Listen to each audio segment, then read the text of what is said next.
AEW announces they have signed a female free agent wrestler, but who is it? We'll discuss that. Plus, AEW also announces a trios match for next week's edition of Rampage on TNT. Also, Paul Wight is bringing Captain Insano to All Elite Wrestling. All this and more in today's AEW news.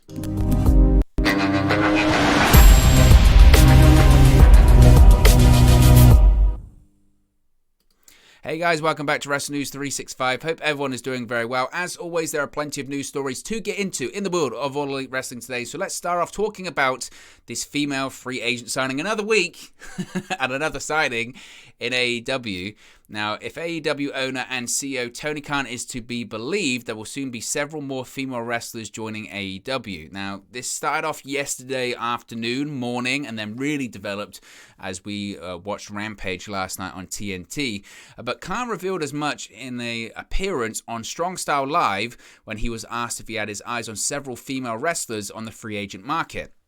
Khan said, yes, I'm not going to say who, but yes, it's a good question, and without naming any specific names or spoiling anything, I will tell you yes. And as for when and where, I suggest you watch Rampage tonight to get more info. As I mentioned, we then found out more. We'll touch on that in a second. But when asked if the incoming talent's name rhymed with a word that was quite similar to current free agent Toni Storm, Tony Khan played it coy. He reiterated there would be more information regarding his new women's wrestling star on the episode of Rampage. He said, quote, I can't say as far as rhymes or spellings or anything else. I can't tell you that. But what I can tell you is I'll have more info on when and where you might see a new women's wrestling star debut in AEW. I'll give you more information on tonight's Rampage. Now, and Tony Khan lived up to his promise when it came to that, because we did find out more about this new free agent star on Rampage. Well, we certainly found out we're going to find out who she is, because the first qualifier for the Owen Hart Foundation's Women's Tournament has been announced for this coming Wednesday's edition of AEW Dynamite on TBS. It was announced during last night's edition of Rampage on TNT that AEW President Tony Khan will be signing a new wrestler, and that new talent will make their debut against the Bunny in the first qualifying match for the Owen Hart Foundation's Women's Cup Tournament. The Owen Hart Foundation men's and women's tournament qualifiers will likely run over the next several weeks, as AEW previously announced that the first round matches would begin during the May 11 edition of AEW Dynamite from the UBS Arena in Long Island, New York. The tournament finals will take place at the 2022 AEW Double or Nothing pay-per-view, which is scheduled for Sunday, March 29 at the T-Mobile Arena in Las Vegas. Dr. Martha Hart will be live at Double or Nothing to present the winners with their trophies, which is being called the Owen Cup. So there's no word on who this person is going to be, but I suppose we can get into rampant speculation, right? We certainly can. Mia Yim, I think, is certainly a possibility. I know Mia Yim, of course, Keith Lee, they're married, so it makes a lot of sense that she would be in AEW. She's a free agent. She's a great wrestler. I think Mia Yim would be a great addition. A lot of people saying Deonna Purrazzo. I think that's probably the least likely possibility. The reason I will say that is just because she is signed to Impact Wrestling, and I know that she's the Ring of Honor Women's World Champion, and that does definitely fall under Tony Khan's remit right now. But I see that one as being unlikely. Now, they might do that one to try and, get a bit of buzz going in the wrestling world, especially for the tournament, but I don't think it'll be Deonna Purrazzo. I don't. I think that, as I mentioned, Mia Yim is a possibility. Toni Storm, as we mentioned before, is definitely possible as well. I don't know what the situation is regarding her non-compete clause. I'm not sure with that one. We know that she started up an OnlyFans, of course, and made a ton of money in the opening day when she did so. Good for her, by the way.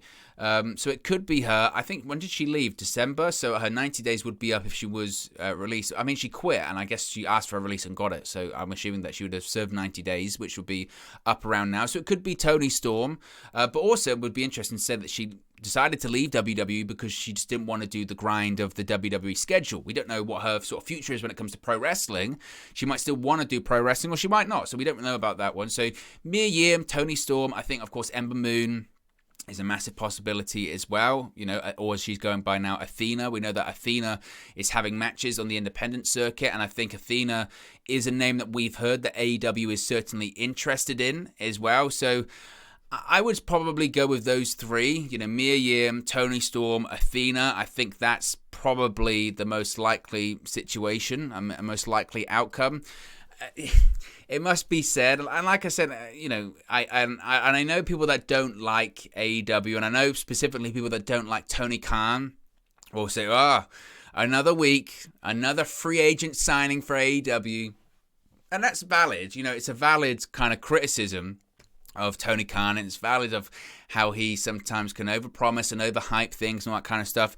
As I've said before, I do expect the free agent signings to slow significantly this year because there just aren't going to be as many free agents on the market. We have to realize that this is such a unique time, and the amount of talent that's available to be signed will not be the case in the future. It just won't. WWE released so many people over the course of the last 18 months, and regardless of your opinions on why they did it, they've got their reasons, budget cuts, and they made a ton of money by doing it. Now, you could argue, oh yeah, you made a load of money by not paying people. Unfortunately, you're independent contractors, and that's pro wrestling, and that sucks. But WWE made $1 billion in revenue last year, so I don't think they particularly care. But because of that, we've got all of this free agent talent that's been on, the marketplace, and even people recently, whether it's Jeff Hardy, Keith Lee, Swerve Strickland, there's always people available, and we're just at a situation where there's been more people available than have been previously, and we're just in a bit of a unique situation. As I mentioned, this time next year, will we still be having these conversations? I mean, I guess we'll always be having the conversations because contracts will be expiring, but just the severe, I suppose, amount of people, the sheer amount of people on that free agency list will reduce significantly. So if I had to predict, I'm going to go with Mia Yim. I think Mia Yim, or Athena. I think Athena's a real possibility because I know that the AEW have been really interested. You know what? I'm going to go with Athena. I'm going to go with Athena and say it's going to be the former Ember Moon showing up in AEW. That's my pick, but that's my prediction. I don't have any scoops. You know me, guys. I just give my opinion on the news. I don't make it. But you can let me know your thoughts in the comment section below as to who you think this free agent AEW signing is. And of course, if we get more information about it, we'll talk about it here on the channel. Of course, it was Rampage last night on TNT. And we have a match announced for next week's episode of AEW Rampage. The match will see the House of Black's Brody King, Buddy Matthews, and Malachi Black take on Fuego del Sol and the Dark Order's Evil Uno and Stu Grayson. The match was made after Fuego called out the House of Black on this week's episode of Rampage, discussing last Friday's six-man tag, which saw the House of Black defeat Fuego and Bear Country. They ended up beating Fuego down. They left him laying in the ring as the House of Black was leaving. The Dark Order confronted them, and a match was announced for next Friday's show. It must be said, I actually really enjoyed the segment. I thought the segment was great last night on Rampage. I thought Fuego cut a decent promo, a good promo, and the House of Black, the presentation is just great. I mean, it's a really good presentation. The lights go out, the way they did it in the sense of every person appears at different times. So first it was Buddy Matthews, then it's Brody King, then it's Malachi. I think that's just great. And the moves they did, I mean, Brody King, go and watch it because he just, safely obviously, but he just dropped Fuego on his head. It looked brutal, absolutely brutal. I'm all over the presentation of the House of Black. I think they can be so much fun. If you were going to introduce Trios Championships tomorrow, I know some people would say, the Elite, Kenny Omega, the Young Bucks, they have to be the first Trios Champion. I'm telling you, I think the House of Black are right up there. I really do. I think the matches they could have, if you had a tournament, a Trios tournament, and you had, the Elites versus the House of Black in the final, what a match that could be. And we know the pacing of Trios matches or six-man tags are so different to tag team matches than, of course, singles matches, because you can just go spot, spot, spot, spot. That's why the Shields match was so much fun. So I'm a big fan of the presentation. I think we're going to get Julia Hart at some point. I mean, they did that angle where the mist got sprayed in her eye a while ago. She's still selling it. I mean, on Dynamite this week, she was still sitting on the steps looking, unhappy.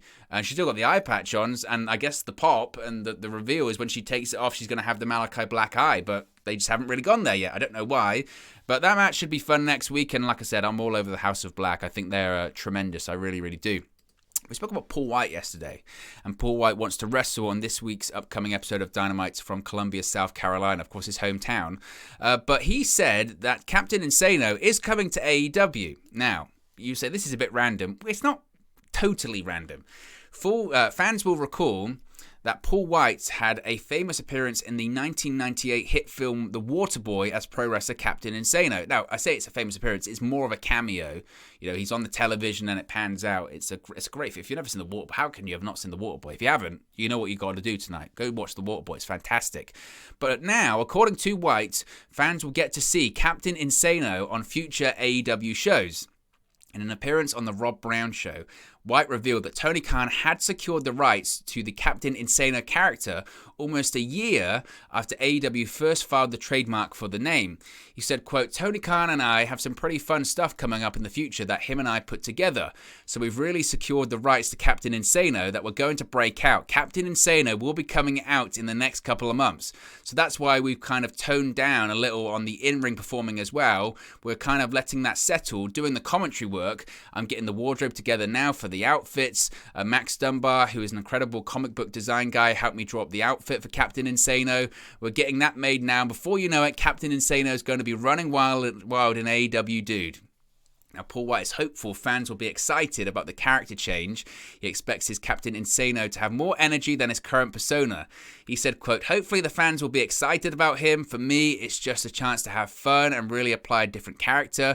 The Captain Insano character is just going to have a lot more energy, a lot more enthusiasm from A to Z. So definitely when Captain Insano hits the scene, the party is going to be lit. To steal a word from the younger generation, I'm looking to have a lot of fun. Like, I've got a luxurious cape too, so I'm super excited. So, it's pretty wild, it must be said. It's pretty wild that Captain Insano, which is a cameo from an Adam Sandler film, is actually going to be wrestling a match. I think it's fun. I think it's very fun.